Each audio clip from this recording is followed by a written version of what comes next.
And away we go. It is the Aftermath, brought to you by Galactic Fried Chicken.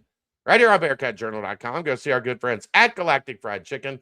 They're located in Dayton, Kentucky, right down the street from Newport on the Levee, so easy to get to if you're in and around downtown. They've got the best fried chicken in the city. They've got the best chicken tenders.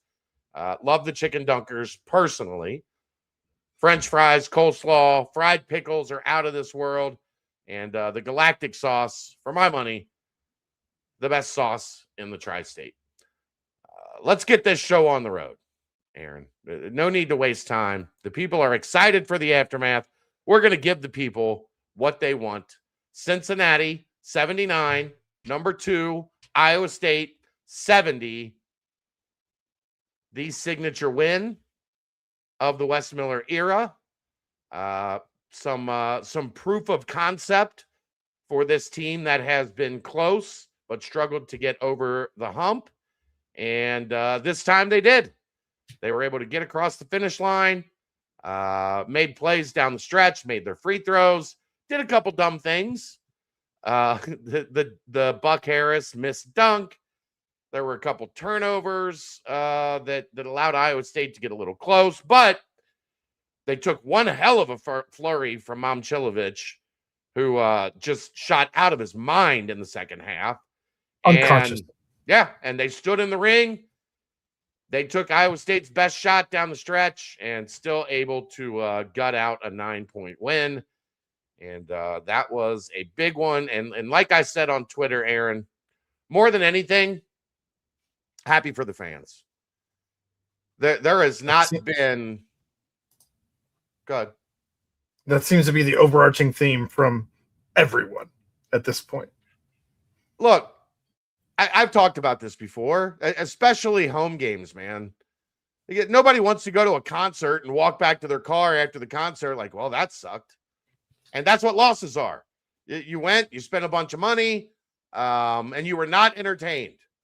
So big for the fan base. You could hear it just like, when I go outside and rip a heater after the game. The general vibe after big games has been very depressed. It was good to hear the buzz of happy people walking the concourse and outside of Fifth Third Arena. So happy for the fan base. Happy for Wes. Happy for the team. Really happy for the fan base. I'm happy for all of those people too. I'm more happy for us that we get to talk about a win instead of another loss. It's been a depressing season for us here, having to discuss losses that have been piling up. So we get to talk about a signature win. That's the biggest win in years for this program.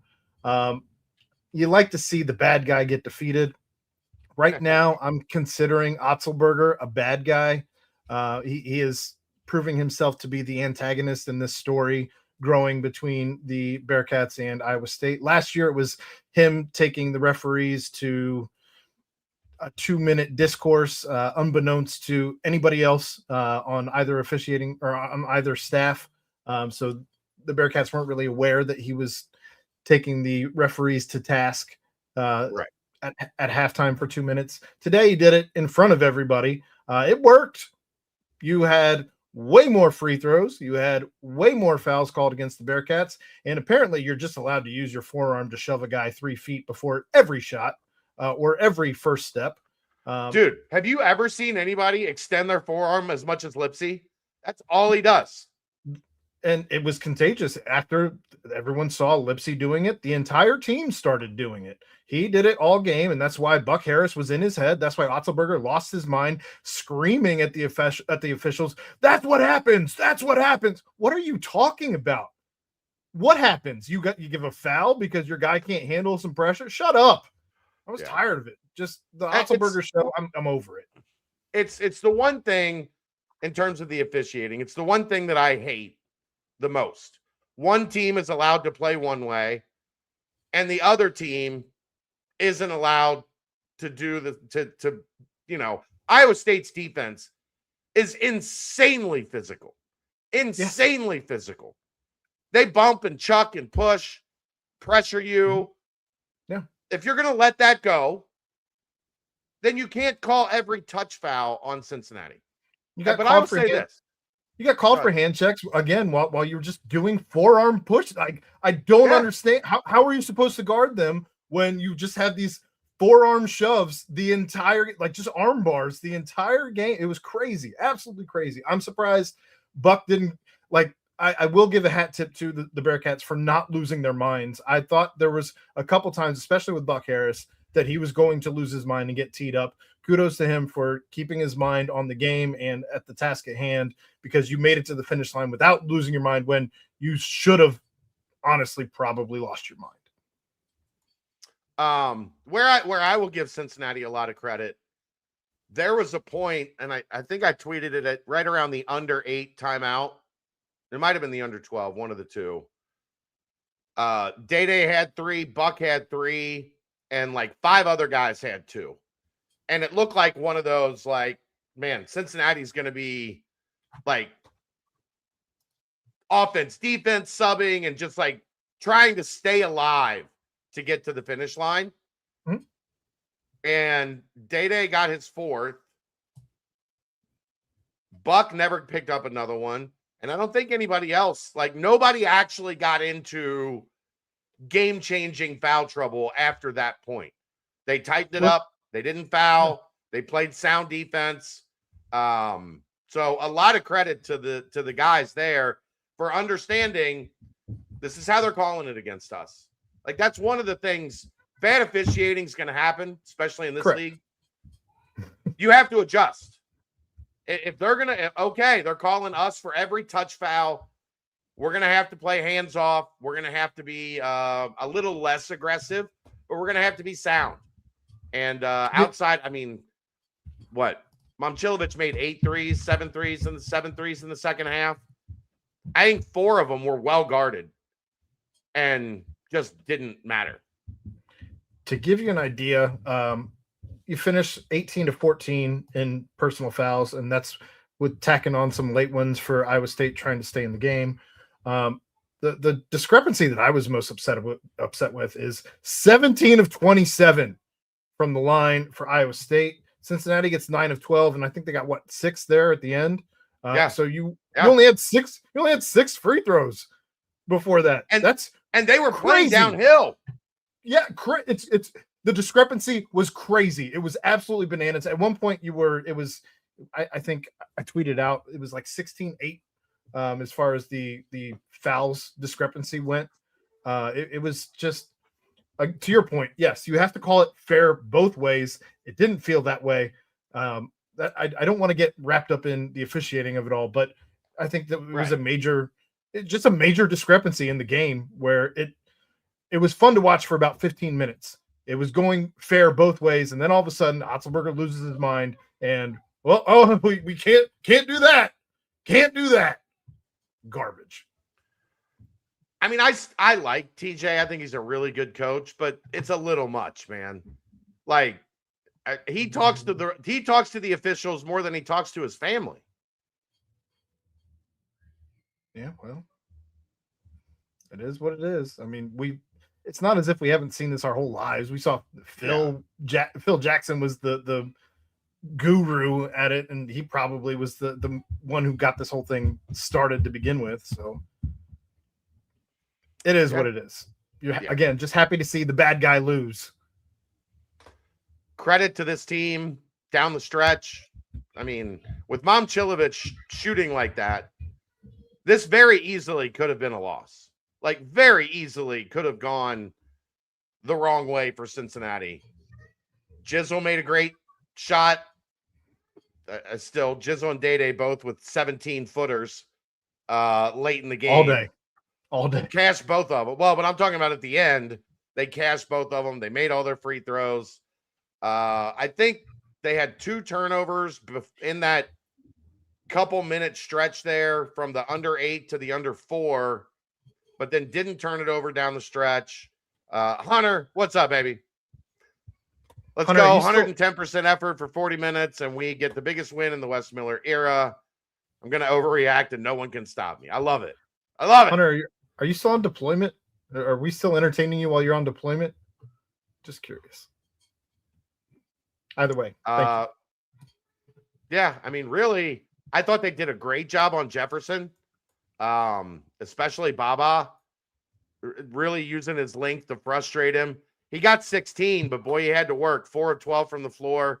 He was 8 of 10 from the line, 9 rebounds, 5 assists. Like, that dude is a phenomenal player. You got to make him work. You've got to make him inefficient. We're glad you're back, Hunter. You got to make him inefficient, and they made him pretty inefficient tonight, which was key. Yeah, I mean, I think they were, again, kind of going back to where Otzelberger lost his mind on the whole Lipsy thing. Like, they were in everybody's heads. I don't think Iowa State never looked comfortable until Momcilovic just started. Again, he went into a different out state of his mind mode. Just a whole, he just went super sane. I don't know what else you want to call it. I mean, it was absolutely crazy. It was also fun to watch. I enjoy watching regardless. I enjoy watching good basketball. And I can't believe some of the shots he was making. By the way, he finishes with 8 of their 9 threes. They go 9 of 21. He goes 8 of 14. They only made one other three outside of him. He was the only one who could find the shot. He was the only one who could make the shot. And it even took him a while to get going before he just finally just splashed everything. Well, he just started, like, they had to have somebody. So he just started firing threes at the rim, even when he was guarded. Even when he was 20 feet behind the arc, he just shot one from the logo at one point. Like, heat check from the logo. What are we doing? To the point in the chat, got the lead and never gave it up. The last Iowa State lead was 8-7 with 14:45 left to go in the game. And then Cincinnati led for the final 15 minutes. Yeah. Or 35 minutes, sorry.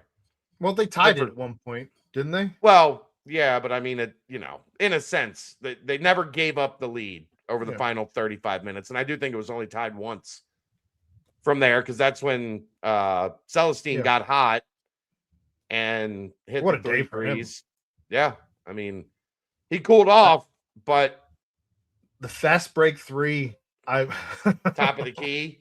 Oh, I hate it, but it went in. That's my least favorite thing on a fast break, but it went in, so can't be upset. The way he was shooting, cool. I said it to Keegan before the game, watching him in warmups, I don't think he missed. Like, I legitimately don't think he missed. I said to he was Keegan, feeling himself. I said, he looks like he's going to hit about 4 of them today. Nailed it. I feel like he's got a little Antoine Walker in him. A little bit.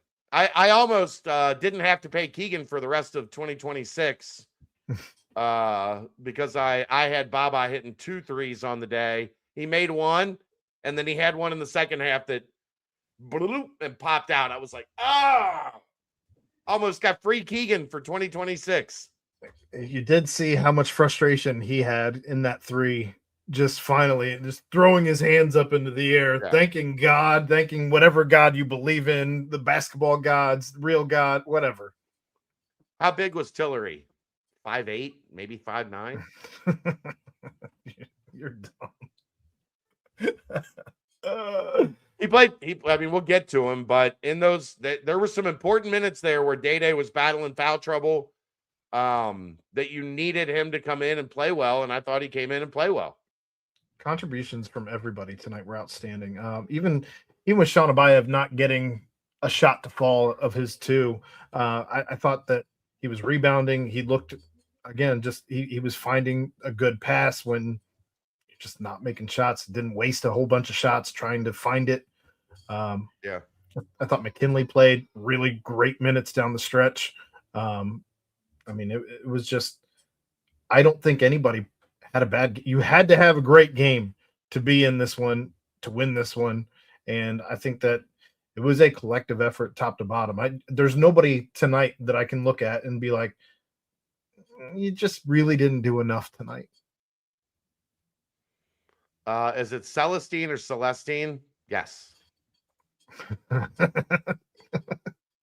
On the telecast, they say it both ways. I say it both ways. You say it, but it's whatever rolls off my tongue. Whatever you feel, use your heart. Just use your heart. I don't think he gets mad. Is it true Abayev unfollowed all Cincy accounts and deleted posts on social media? I believe so. I don't know. I can say this. I've never looked at his Instagram account to know what was there. I know Cincinnati stuff is not there anymore. I have no idea. I don't care.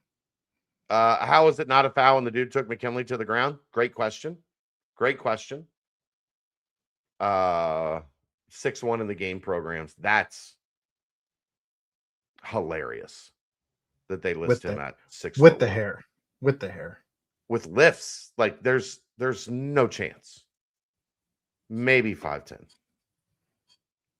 Maybe. Am I going Ronnie, Big Ron, what's up? I know he asked me if I was going to Arizona. I am not. Arizona's really damn good. Agreed. They're also in like a 2.4-point game with UCF right now. So maybe the Knights will beat them up a little bit before we get to Wednesday night. If they lose, they're not number one. If Cincinnati beats them, so I mean, do you want them to lose? No, you don't want them to lose. You want them to win. I agree. Yeah, that was the one I loved. Baba gets shoved, but 2 hands, full shove, and they call Baba for the travel. Tried to split the gap. Took care of the ball mm-hmm.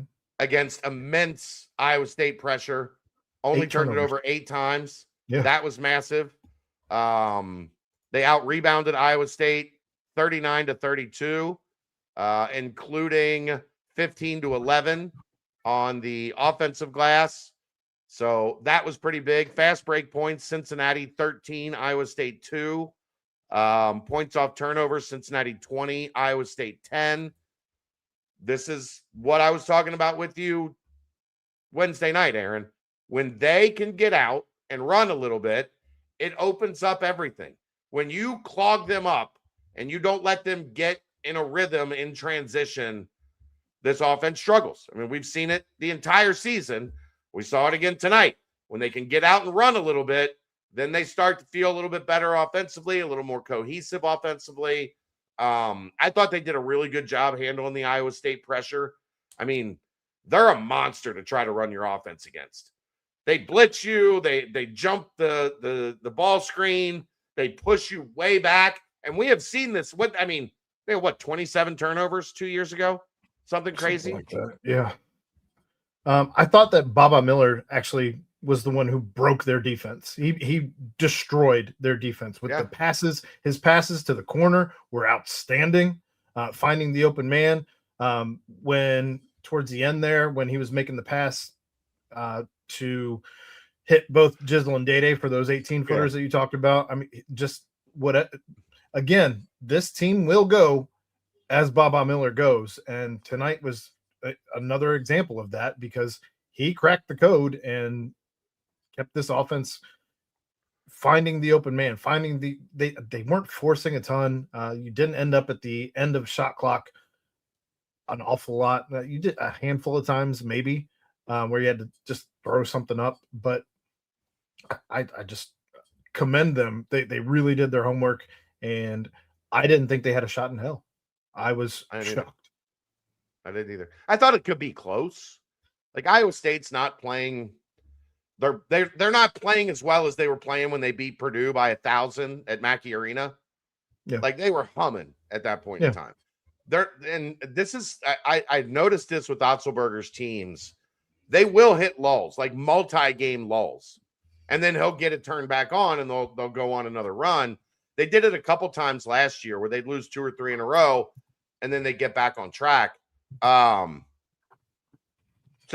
you were in a position to catch them kind of teetering, wobbling a little bit. Wobbling is probably a better word.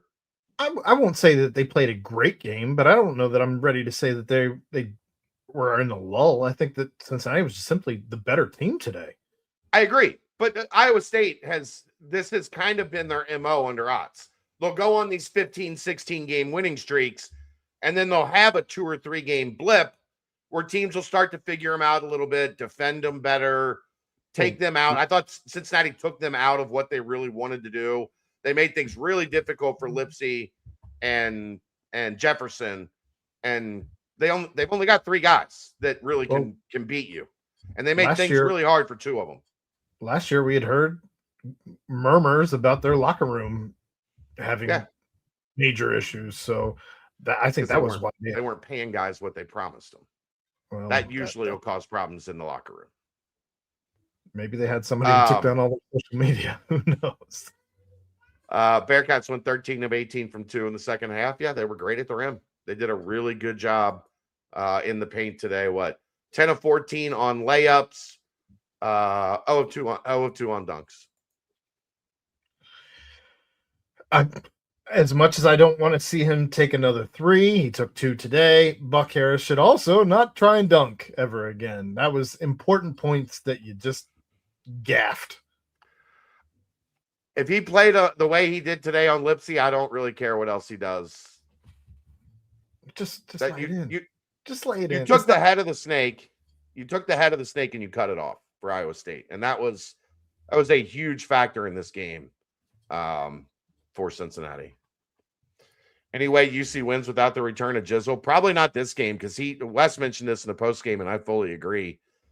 He was outstanding handling the pressure, and he was the point guard tonight. They do a lot of shared. I bring it up, you bring it up, whatever. Jizzle was the point guard today, and he did a great job navigating a lot of that Iowa State heat. My favorite play from Jizzle tonight was when he recognized that he was about to get double teamed there in the last couple minutes of the game, and he dribbles back out and finds the pass instead of just chucking up a shot or taking a shot with a hand in your face or a fadeaway 18-footer. Instead, he dribbles it back out and finds the pass instead of trying to play hero ball. And I think that is something that we would not have seen a year ago. Well, I mean, the reality is, Aaron, it looks a lot better when the shots go in, right? Like all the time. You know, he finishes 6 of 12, 1 of 3 from 3, 15 points, made both of his free throws. They were late, only 1 turnover. If he had scored 6, we wouldn't be as glowing about his floor game. But he played a great floor game, and he scores 15.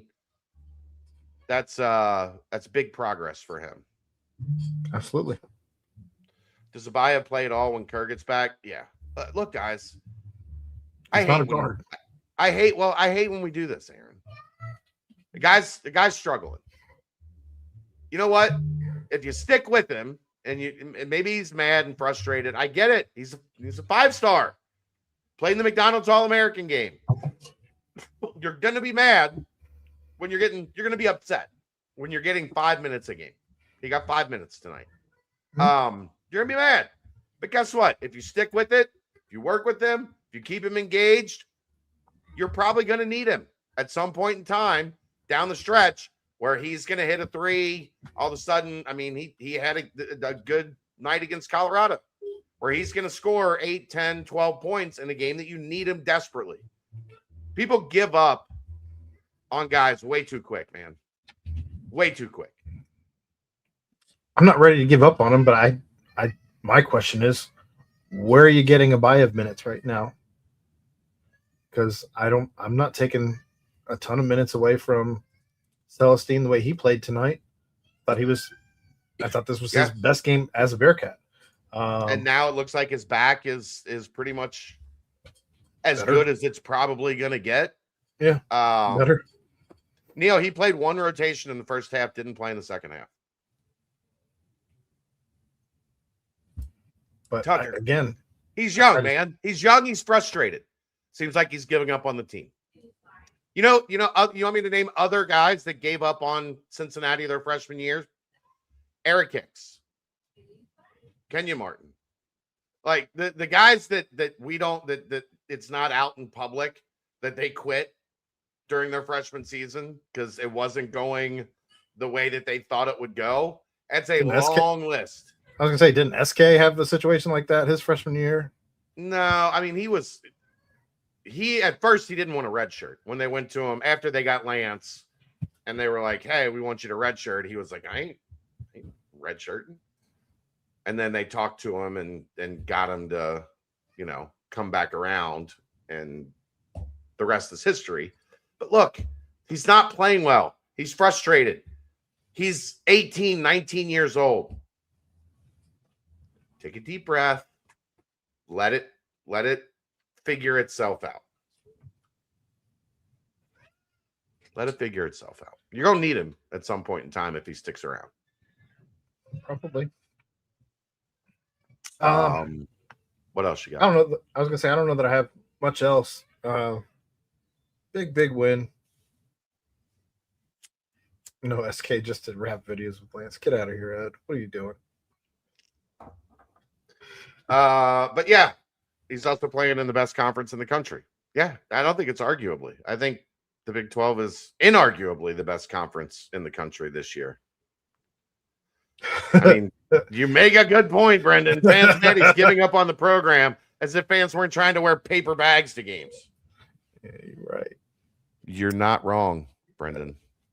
You're not wrong. All right, let's go through it, Aaron. Let's do it. He's back, Chad. Day Thomas, 19 points, 8 of 18 from the field, 3 of 10 from 3. 2 rebounds, both defensive, 1 assist, 4 fouls, 2 turnovers, 1 block, 2 steals, 26 minutes played, plus 20 to lead all Bearcats. The only head-scratching moment I had with Day was whatever that play was drawn up going into halftime. I don't know what that was. It was terrible, and he just heaves a shot.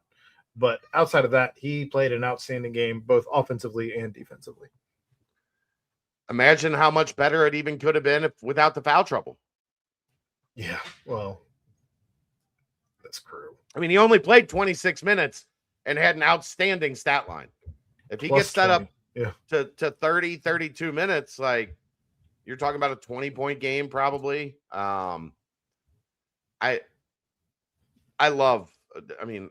We say this all the time. I just love seeing it from Day.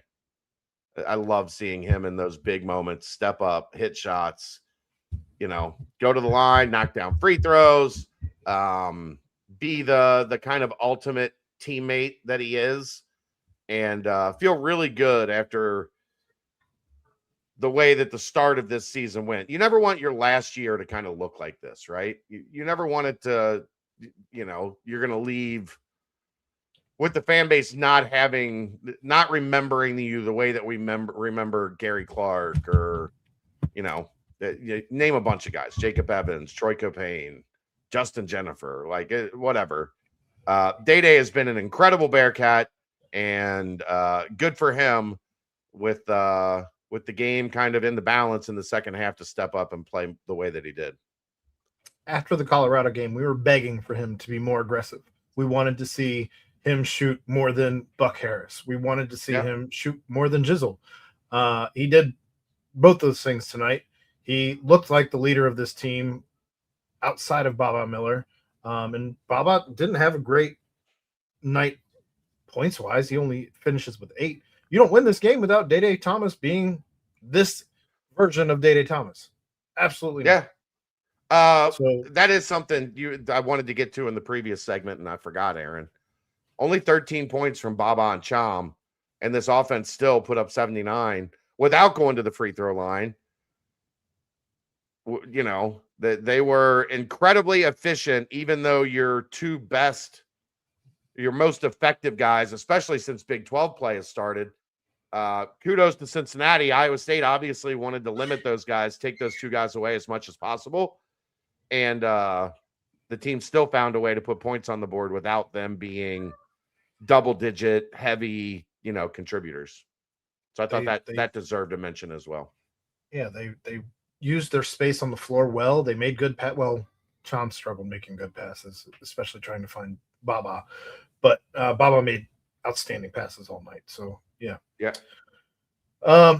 Follow that up with his partner in the backcourt, Jizzle James, 15 points, 6 of 12 from the field, 1 of 3 from 3, makes both of his free throws late in the game, 1 defensive rebound, his only rebound, 1 assist, 2 fouls, 1 turnover, 1 steal, 30 minutes played +5.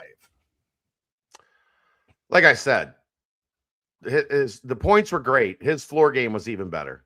His ability to orchestrate the offense, handle Iowa State's pressure. I mean, they blitz and jump ball screens like crazy. And, you know, we've talked about this in the past when playing Iowa State, Aaron. What it does is you're in the middle of your offensive set, and now your guard is 2 steps away from midcourt, and you're completely out of your offense. And I thought he still managed to get into the teeth of that defense, which is something the past couple games that we've had problems, you know, when talking about him, he hasn't done effectively. Made the defense collapse. They were able to move the ball. Wes mentioned this post game, did a really good job finding cutters today, which usually is not something you see a ton of out of this offense, including maybe the biggest basket of the game when they found Buck on that cut baseline underneath the rim and he laid it in to kind of, you know, put it, I don't want to say out of reach the way Momcilovic was shooting, but at least make it a lot more difficult for Iowa State to win. I thought it was a dagger. I thought it was a dagger. Would have had to have been like a Reggie Miller against the Knicks type 3-point flurry. The way Momcilovic was shooting it in the second half, that was possible. Well, also with the fouls, the way they were calling fouls, you probably could have ended up with a Reggie Miller type situation. And in any case, 11 points in 8 seconds or whatever he had. Yeah. I thought Jizzle, though, I mean, you end up 10 of 14. I think part of that is because he was taking good shots down low. He had some floaters down there. He had a layup. Just they moved the ball well. They received the ball well. They made good moves, heady moves. Between Day and Jizzle, you end up with 3 turnovers total for the guys who are your main ball handlers. Yeah. No one has more than 2 turnovers the entire game. And 2 of those were late. Like I said, in between that under 8 and under 4 timeout, they each turned it over once. It was just outstanding guard play.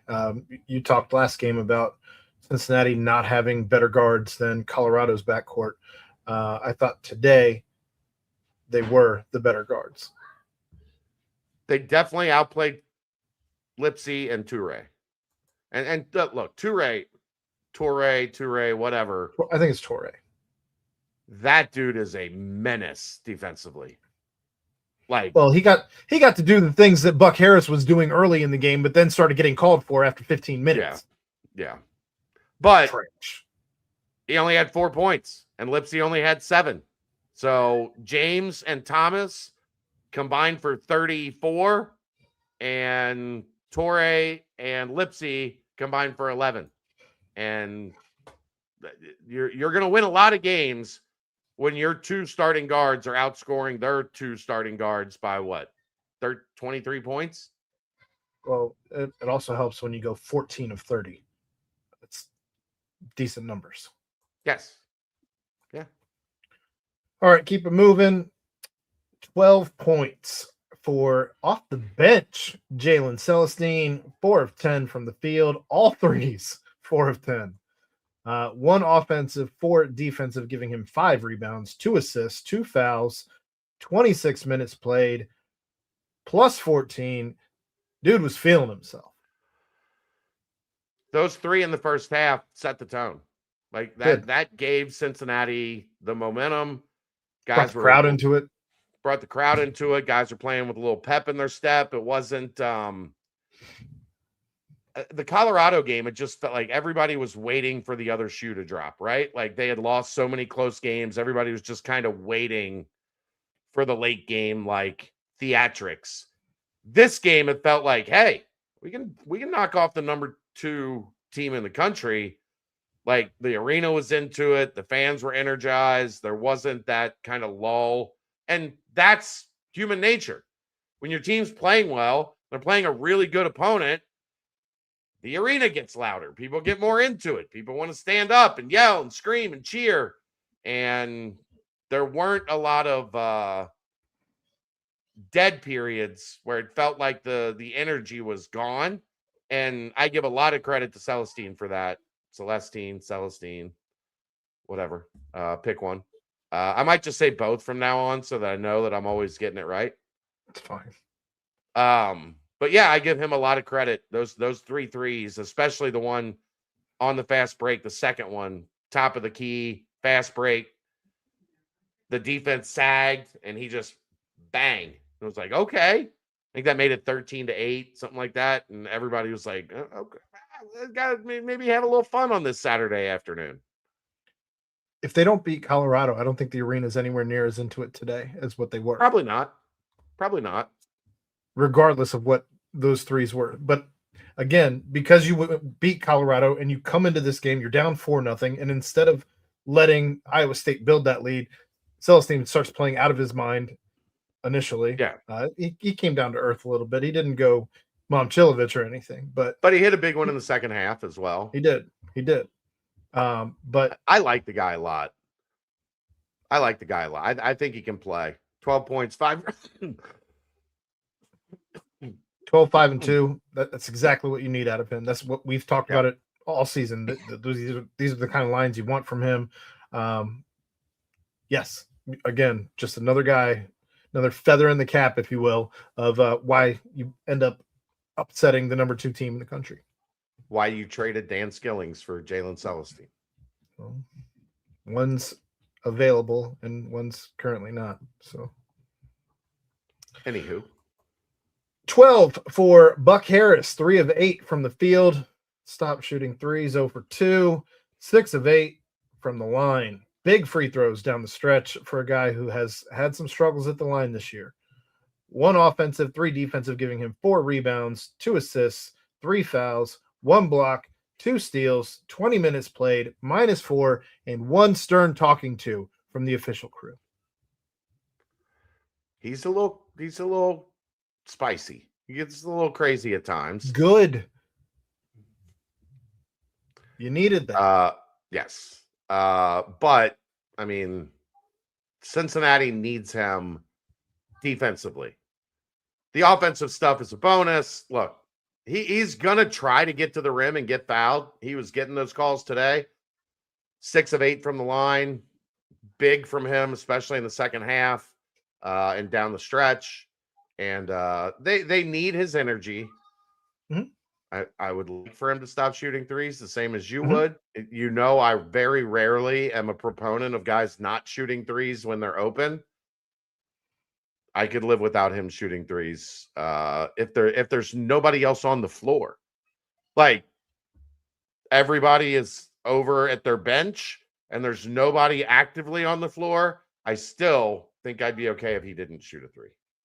It's about as high percentage as him making a dunk as we saw today.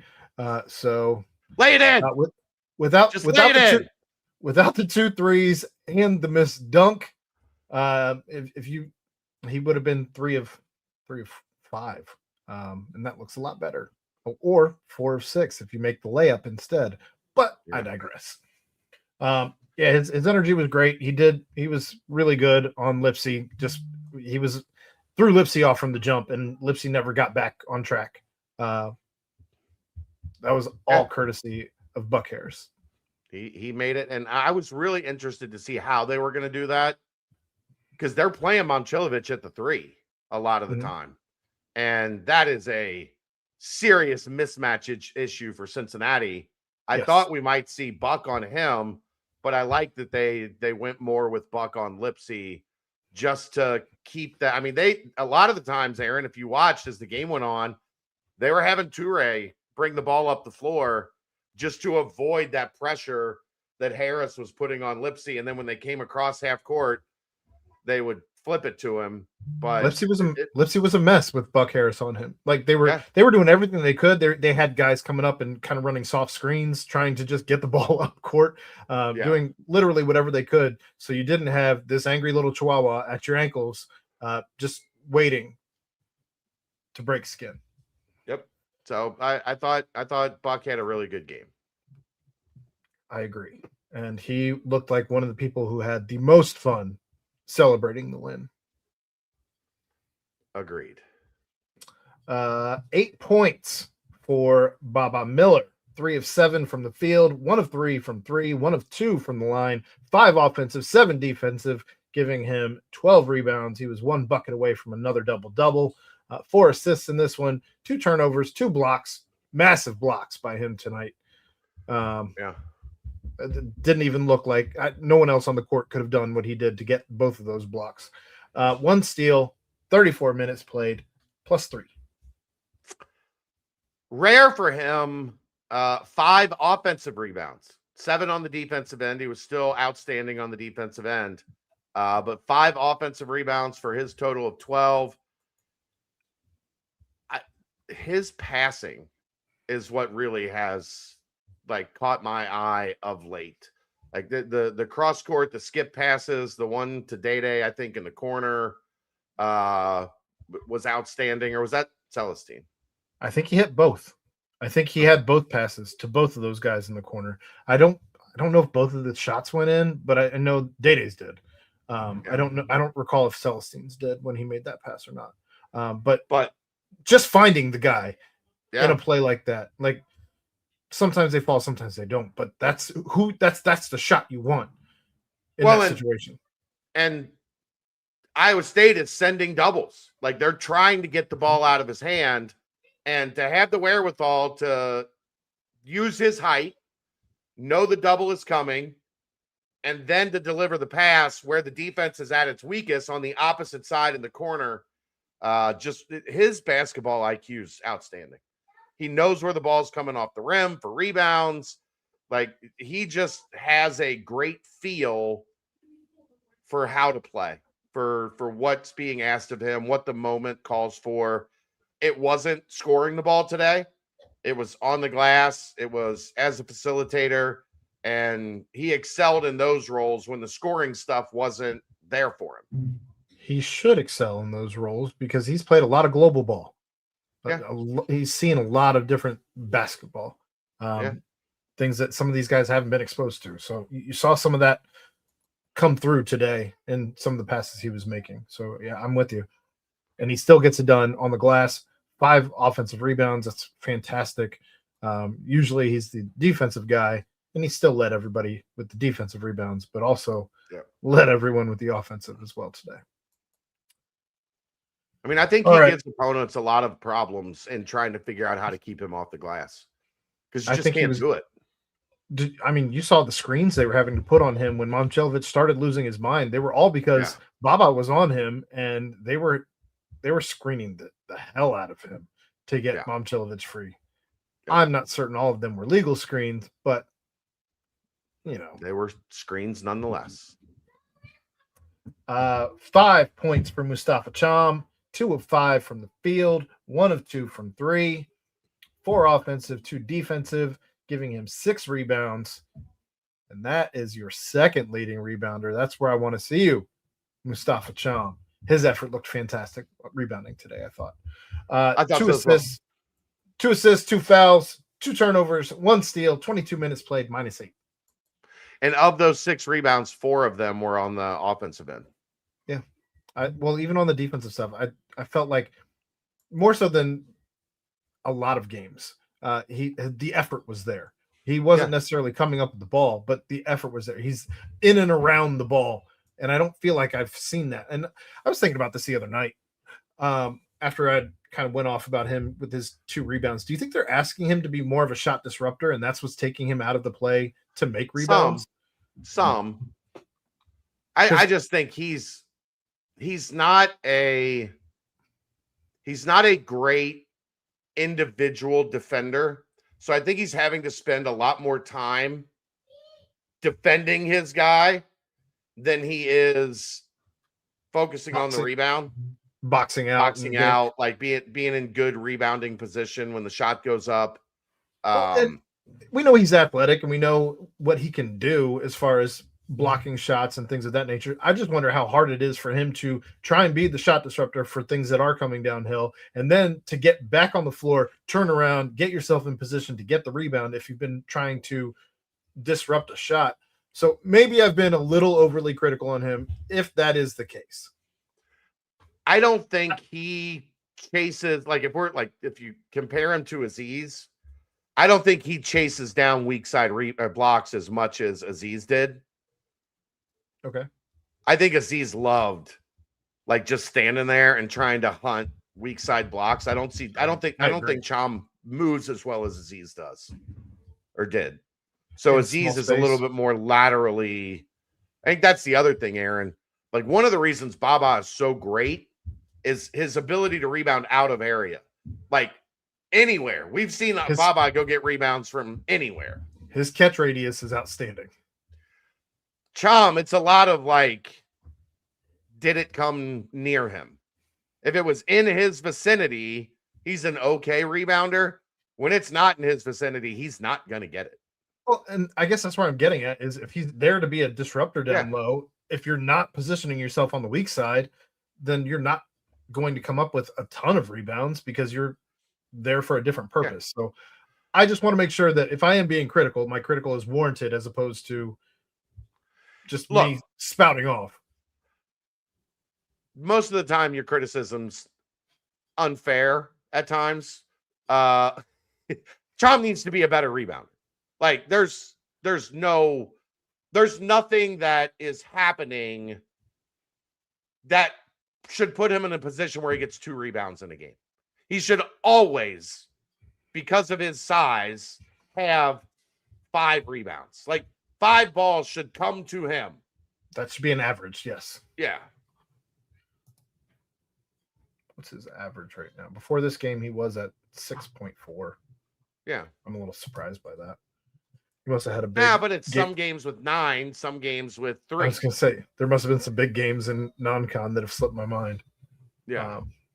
All right, we'll keep it moving, though.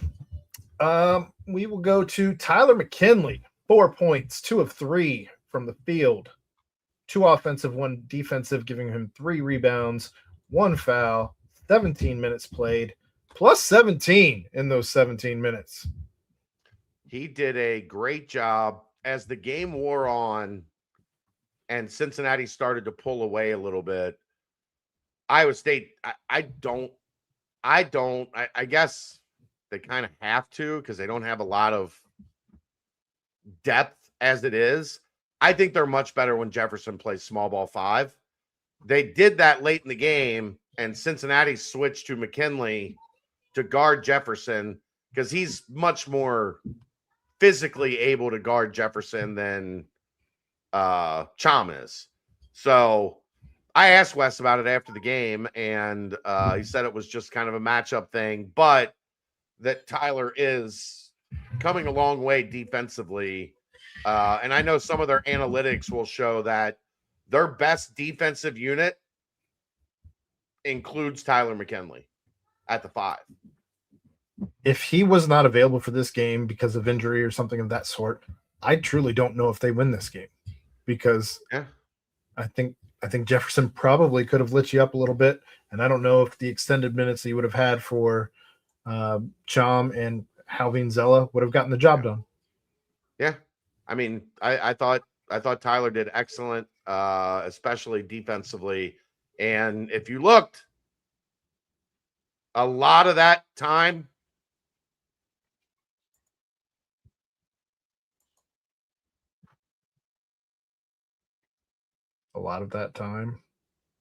Can you hear me?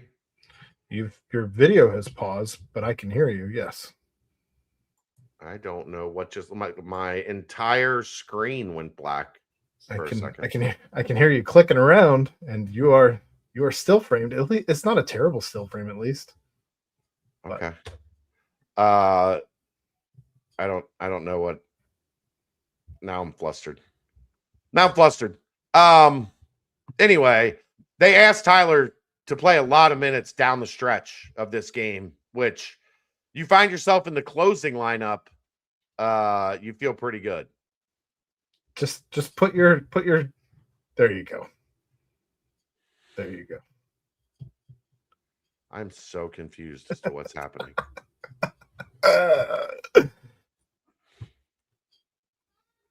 My Wi-Fi is fine. It's not my computer went black. Like it's not a Wi-Fi issue. I have no idea what's happening. We'll figure it out. Well, we're almost done anyway. 4 points for Keyshawn Tillery, 2 of 4 from the floor, missed both of his threes. 1 offensive, 1 defensive, giving him 2 rebounds, 2 assists, 2 fouls, 1 steal, 19 minutes played, -3. Great job tonight for Keyshawn Tillery. Great job. I thought he was outstanding. I thought he did I was going to try it.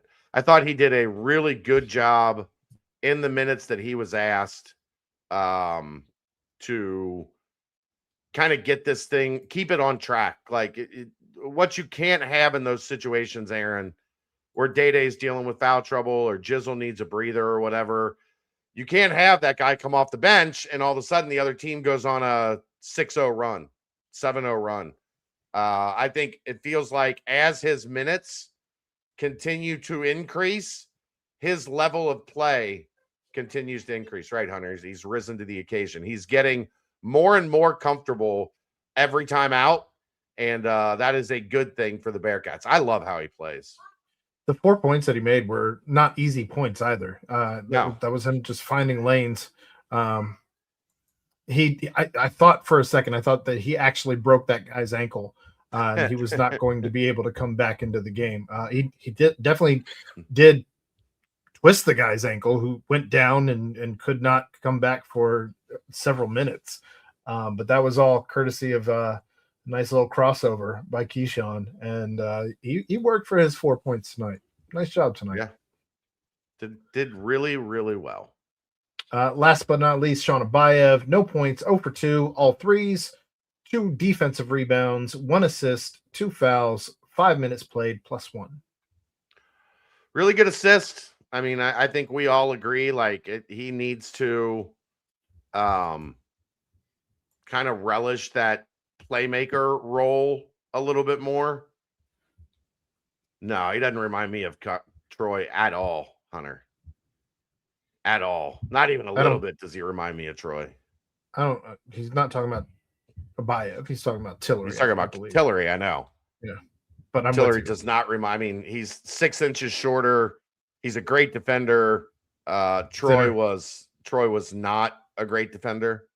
Troy was much more offensive oriented than Tillery. But Abayev, I mean, it is what it is, guys. He's struggling. It's in his head. I think he's being a good teammate about it to this point. We'll see what happens. Aaron and his ankle theories. We'll see what happens with the Instagram stuff, all that. But yeah, I mean, I think he's trying to get through it, Aaron. I don't think he's forcing things when he's out there. I don't think he's being selfish. I just think he's not playing well.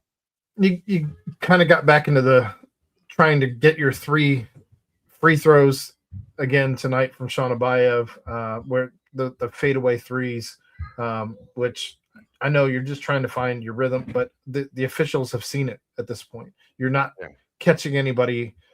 Well, he just had it twice in the last game. They're not that onto it yet. And he still tried. I think he still tried a third time. It's just take your shot. If you get fouled, you get fouled, but just take your shot. Yeah. I don't know. I just don't get. I said this earlier, but I think his minutes were good tonight. I think he played well as a teammate. He took shots that he should have taken. It's just a matter of getting them to fall, and right now they are missing more than they are making. Yep. All right, and then how about that? He's the only guy that didn't score. He is the only guy who did not score. 8 guys put points on the board. 4 with double digits. Yep. Love it. Love it. I mean, this is life in the Big 12, Aaron. You get a big home win over number 2 in the country. Wes is now kicking the world's ass. You get a big home win over the number 2 team in the country, and your reward, Aaron, Wednesday, number 1 Arizona. They're up 79-73 over UCF with 34.1 seconds to go. By the way, I did see somebody ask earlier in the chat while we got 100 of you here. Jeff Howell has been doing the imaging for the show with the thumbnails and what have you from the brunch So that is not me. I cannot take credit for that. But hat tip to him. He's been doing great with these. They're fantastic. Yep.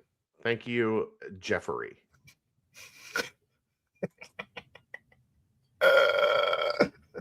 Kirk comes off the IL to score 20. That would be nice. I don't know what's up with my camera. I really hope I don't have to buy a new one. Anywho, that's the aftermath. We will, Aaron and I will be back to recap the Big 12 tomorrow night, and then Monday, Monday? the boys will be together. Brent said he's going to the game.